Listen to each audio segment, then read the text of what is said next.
Welcome to another episode of Rectec Reels. I'm Henna, a Commercial Success Manager here at Rectec. Joining me today is Jack Davies from AssessFirst, and we're going to be talking about the candidate experience. So Jack, please do introduce yourself. Thank you, Henna. I'm Jack. I head up the marketing for AssessFirst in the UK and international markets as well. Amazing. Thanks so much. So thanks for joining me today. And as discussed, we want to talk about all things candidate experience. Now, this is something that I think a lot of businesses do get wrong. So in your experience, what are some common mistakes that businesses make when it comes to the candidate experience? I think it's a well-intentioned mistake, actually. I think automation is a huge part of the recruitment and HR tech puzzle at the moment. But although the efforts to bring in automation basically to handle the scale, the volume of applications that are kind of coming through the market now, automation is really the only viable solution for that. So that's why I say it's well-intentioned, its use, but the problem with automation is, conversely, whilst you're able to handle a greater capacity and a greater workload, conversely, you're unable to really satisfy candidates, because if candidates are at the end of a recruitment process and they just feel like they're at the mercy of some sort of automated machine, clearly that's not going to leave them feeling satisfied. And that really, I think, is where a lot of sort of employers that I've spoken to have maybe got things slightly wrong. They've tried to invest in tech, and rightly so, but in doing so, sometimes candidates are just left short at the end of automation.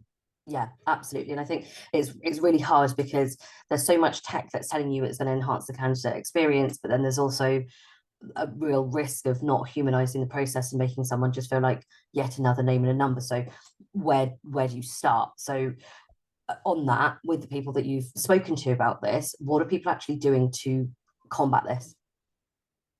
So I think, I don't just think, I think lots of people think that it's a really exciting time now with AI, and that certainly picked up pace with ChatGPT.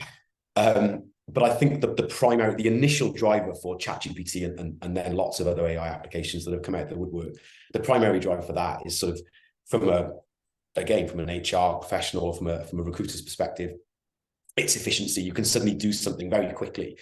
And that was sort of the primary driver. But I think what sort of excites me looking ahead is the more sophisticated AI applications become, and that's way beyond just ChatGPT and ChatGPT-4.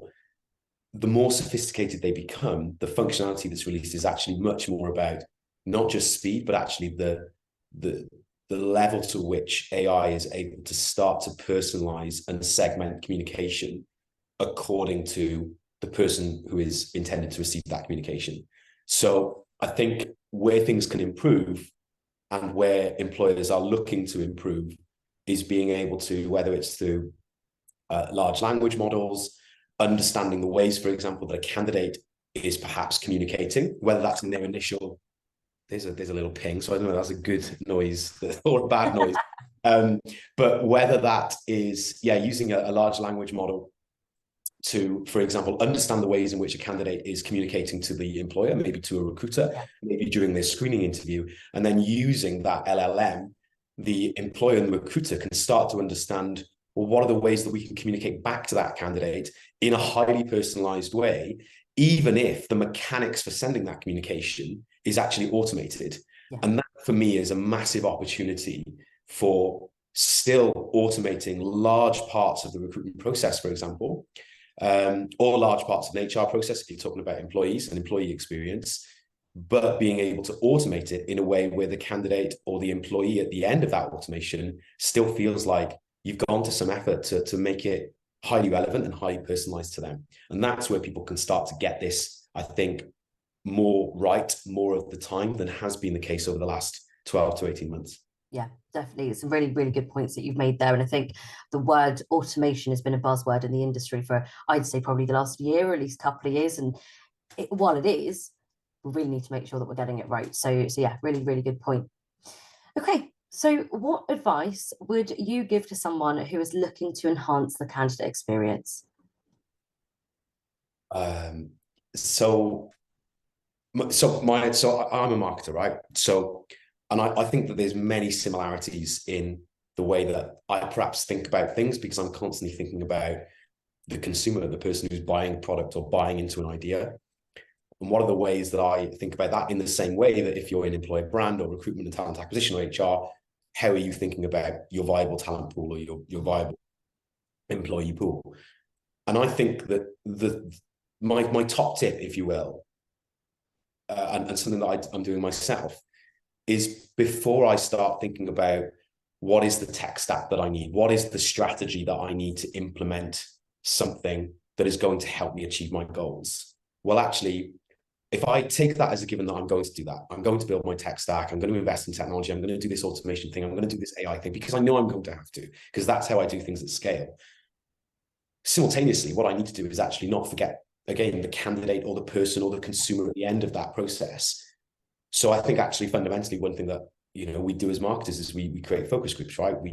We pick up the phone, we ask people, how do they want to hear from brands? Like, what are the ways that they communicate with that brand or interact with it? How does that brand make them feel? And there are similarities there. And I think that for recruiters, talent acquisition, it's all very well as doing all this automation. Somebody like me saying, hey, this is how you can personalize, this is how you can do this. But actually going back to basics, and whether it's picking up the phone or speaking to people in structured interviews and sort of really trying to get under the skin of what is it that candidates want? What is the feedback that they need? When do they need it? Yeah. How is it that they want to communicate with your brand? What is it that made them want to apply to this position in the first place? And I think the more that people can manually, human to human, start to understand that, you can't do that at scale, but you can do it in little focus groups. You can do it by taking certain demographics from within your talent pool and segmenting it and understanding how is it that one demographic sees our brand and what is it that made them want to apply versus another demographic. I think actually for people to start understanding that then can inform the types and the extent to which technologies are then embedded in tech stack. So that would be like my top tip. Yeah. Yes, innovation is the route forward, but actually there is still a massive opportunity for those who engage in the good old-fashioned way of just speaking to people that will enable people to get that tech strategy correct. So that would be my top tip.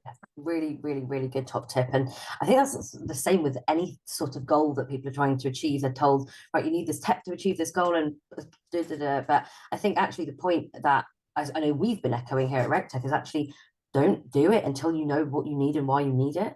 And that involves doing research inside the business in terms of your demographic, whatever it is that you're trying to achieve. Actually go back to basics, figure it out exactly what it is that you need and why you need it. And only then, when you're in a position to actually articulate that, then sort of move on and look at the tech that you need. Yeah, and obviously, like we're closest, like at AssessFirst, to people in talent. And I think the problem is that people can just go and invest and spend lots of money on lots of different technologies. Very often they maybe struggle and don't have all of the money that they would like, so they need to make the right decisions. And actually, there's a huge opportunity for people in talent and HR now to say, well, we're the ones that are going to give you the best opinions on what to invest in, because we're the ones that know the market. We're the ones that know the talent pool the best. And actually, that's the opportunity that I see for people in talent, is getting under the skin of what is it that the talent pool wants, to then advise the business accordingly on how does that play out in terms of a tech investment strategy. So yeah, it should be a good couple of months, I think. Spot on. And it's those are the people that are on the front line, if you will. So those are the people to, I suppose, give the best insight. So Jack, thank you so much for joining me today. And don't forget, if you have gone through all of those steps and you understand what it is you want and why you want it, and you're looking to explore your tech stack and potentially get some new tech in there, don't forget you can use our free recruitment tech comparison tool, and you can head to rectec.io to do exactly that. Thanks so much, Jack, and have a good day. Thanks. See you soon. Bye-bye.